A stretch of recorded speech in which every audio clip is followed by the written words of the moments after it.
You know what I hate? I hate how Marjorie Taylor Greene is talking about autistic people. Have y'all seen it?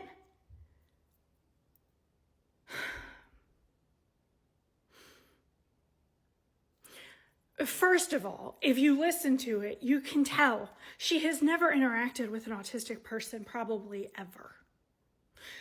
Second of all, the perspective or like how she is talking and implying things couldn't be more wrong. Even those who have higher support needs, those autistic people who are level 3, do they require a lot of support? Yes. Do they have caregivers who are going to have to help them for the rest of their lives? Also, yes. But to sit there and talk about autistic people like we are less than, that we are completely incapable of enjoying life no matter what level of autism you're considered, to talk about it as if it is a disease that we need to rid people of. I'm so disgusted. I'm so disgusted. This is why people who know nothing about these things should never speak on them. Should never speak on them. This is why I have always said that we need more Congress people who are actual medical professionals. Because our government is the reason why we have so many regulations. And it's not the FDA. The FDA is strictly manufacturing and approval of medications. I'm talking about the state and federal government regulating every single little thing that we do in medicine. I'll explain this later. I have a video that I'm going to do about all that. But they have no clue. They're making these laws and rules about things they literally have no clue about how it actually works. So then they're making these rules and laws and laws are black and white. Ethics are your gray area. Laws are black and white. You either do it or you don't do it. So like these people are responsible for these things and they can't even speak about people with even an ounce of empathy. They just talk about people in the most inhumane ways.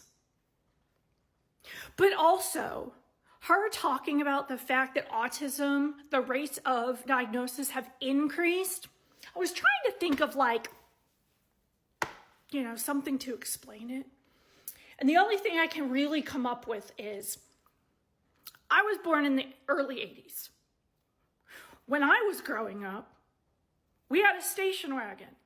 There were 4 kids and only 1 row of back seats and then a massive trunk.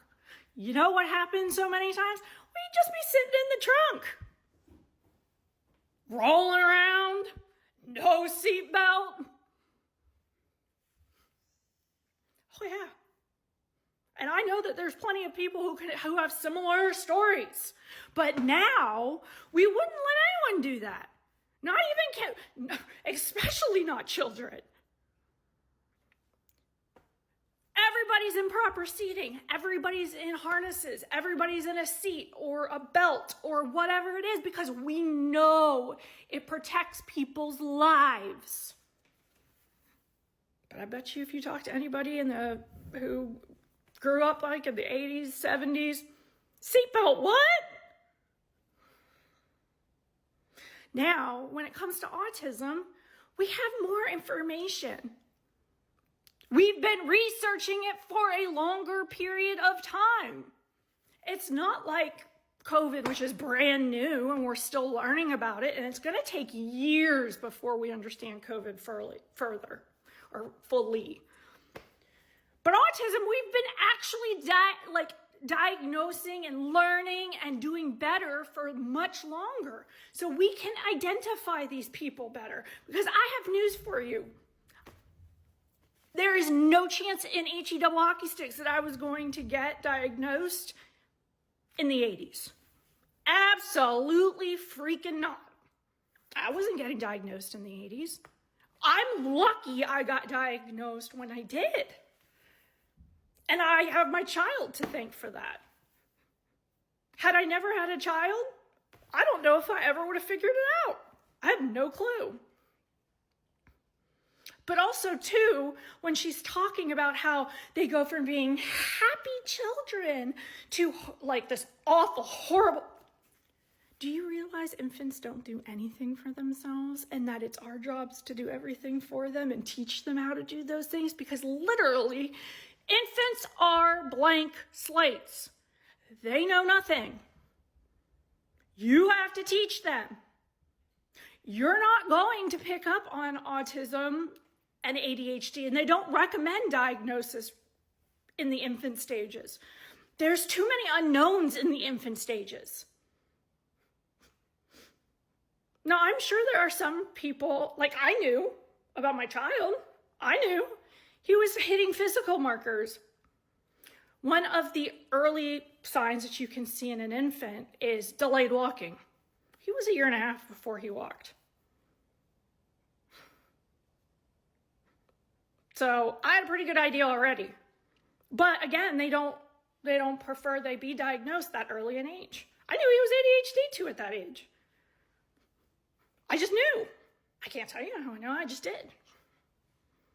And of course, over time, he's increased all of those symptomologies. So it's clear he's both and he's been diagnosed. But like, I don't think people truly understand that